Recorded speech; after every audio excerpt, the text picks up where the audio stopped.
তো হ্যালো বন্ধুরা, good morning. সবাই কেমন আছো প্রথমেই জানিও। তো আজকের ভিডিওটা কে কোন জায়গা থেকে দেখছো সেটা অবশ্যই কমেন্ট করে জানিও আমাকে। আর তোমাদের ওখানে কীরকম বৃষ্টি হচ্ছে সেটাও জানিও।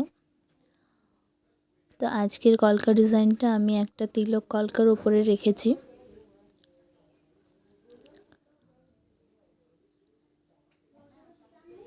আমি দেখি এখন বেশিরভাগ লোকেরই তিলক কলকাটা প্রচণ্ড পছন্দের,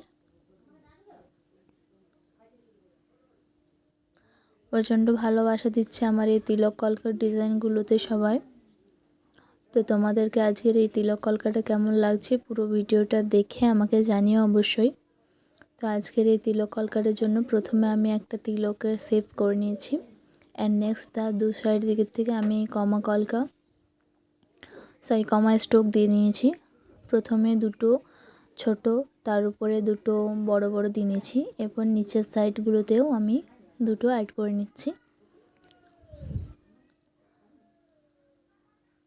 এরপর উপরের সাইডটাতেও আমি আবার দুটো কমা স্ট্রোক অ্যাড করে নিচ্ছি। তার মাঝখানে আমি ফাঁকা জায়গাটাতে পাতা স্ট্রোক অ্যাড করে দিচ্ছি। সেমভাবে ওই কমা কলকাগুলোর উপরেও দিয়ে নিচ্ছি দুটো করে পাতা স্ট্রোক। মাঝখানটা খালি খালি লাগছিল, তার জন্য আরও একটা কমা স্ট্রোক অ্যাড করে তার ভেতরে একটা ছোট্ট পয়েন্ট করে নিয়েছি। আর এটার জন্য সরি, আমার হাতে লেগে গেছিলো, আমি দেখিনি অবশ্য। অ্যান্ড তারপর ভেতর দিকের থেকে যাতে না খালি খালি লাগে তার জন্য প্রথমে কমা স্ট্রোক দিয়ে তার ওপরে পাতা স্ট্রোক অ্যাড করে নিচ্ছি।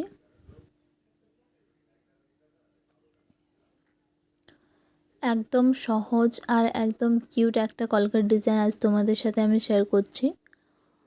আশা করি তোমাদের ভালোই লাগবে ডিজাইনটা। তো তোমাদের কেমন লাগছে তোমরা আমাকে অবশ্যই কমেন্ট করে জানাবে। যদি তোমাদের এই ডিজাইনটা আমার ভালো লেগে থাকে তবে একটা লাইক করে দেবে।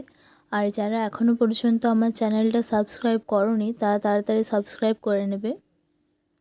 তো এইভাবে ওপরের সাইডেও আমি পাতা কলকা কয়েকটা অ্যাড করে নিয়েছি। আর নিচটা একটু খালি খালি লাগছিল, সেই কারণে নিচের সাইডটাতেও আমি কমা কলকা অ্যাড করে পুরোটা ফিল আপ করে নিচ্ছি। নিচের সাইডটা একটু ফাঁকা ফাঁকা লাগছে, তার জন্য একটা পাতা স্ট্রোক অ্যাড করে নিচ্ছি। তো আজকের এই কলকা ডিজাইনটা এতটাই। নেক্সট ভিডিও নিয়ে খুব তাড়াতাড়ি চলে আসবো। তোমরা সবাই ভালো থেকো, সুস্থ থেকো। Bye bye.